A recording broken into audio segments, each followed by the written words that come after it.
Mas hoje eu quero voltar a falar com vocês sobre um assunto muito importante e que inclui aí, é um assunto incluído nas mudanças políticas do continente europeu, que é a onda de imigração que continua muito intensa pelo mar Mediterrâneo.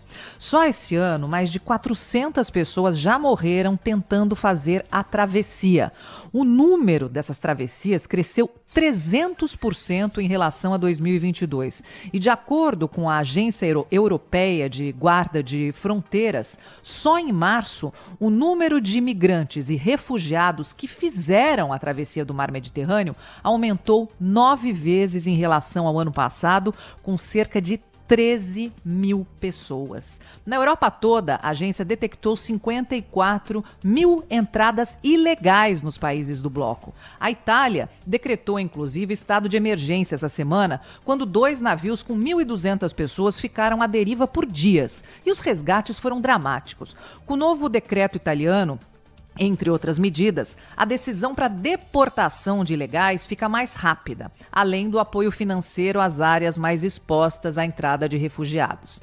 Bem, além da guerra, da crise energética e da inflação, a imigração é um dos assuntos mais importantes hoje na sociedade europeia. Estima-se, olha só, ouvinte, que número, que mais de 3 milhões de imigrantes vivam clandestinamente na União Europeia. Clandestinamente. Nós não estamos nem falando de quem veio tentar a sorte em terras longínquas, né, que já conseguiu visto e já deixa aí a marca de seus familiares e descendentes aqui na Europa. A gente está falando realmente de quem não tem a documentação e vem para cá. E, de fato, a Europa precisa da mão de obra estrangeira, se você pensar por um lado, especialmente para setores onde os europeus não querem mais trabalhar. É o que acontece com o setor de serviços, por exemplo. Por outro lado, a adaptação cultural, isso é muito sério, gente. A adaptação cultural, ela se mostra sempre difícil, especialmente para quem vem de países muçulmanos e de etnias não caucasianas. Por exemplo, vou dar um exemplo claro, recente aqui para vocês. Com a imigração ucraniana, há uma percepção de uma melhor acolhida aqui com os ucranianos, até pela comoção da guerra contra a Rússia, etc. Mas essa receptividade não é sentida, não é igual para quem vem do norte da África, por exemplo. E, além disso, o europeu que já paga tanto imposto reclama dos gastos com os imigrantes. Aqui na França, só para vocês terem uma ideia, a saúde e até os remédios, tudo é bancado pelo Estado. Mesmo para os ilegais. Você tem uma carteira de ilegal, você pode frequentar o hospital e você pode ter remédio de graça também, assim como um legal. E esse hoje é um dos principais debates que molda as discussões políticas por aqui. A população começa a se incomodar e exigir uma posição mais firme com relação à entrada de imigrantes.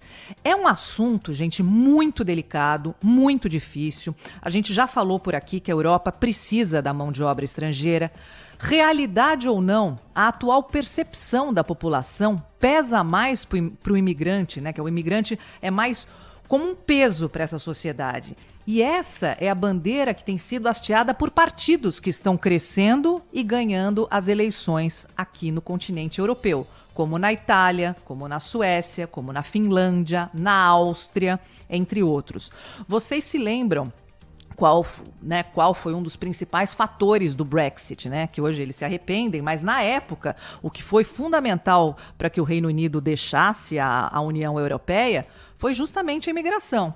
E olha, gente, até brasileiros, mesmo os legais, sofrem preconceito em Portugal. A gente está tendo essas notícias também. Migramos muito para lá nos últimos anos, mas nada se compara ao que os africanos passam por aqui no velho continente. E esse assunto deve esquentar muito os debates entre os governos por aqui.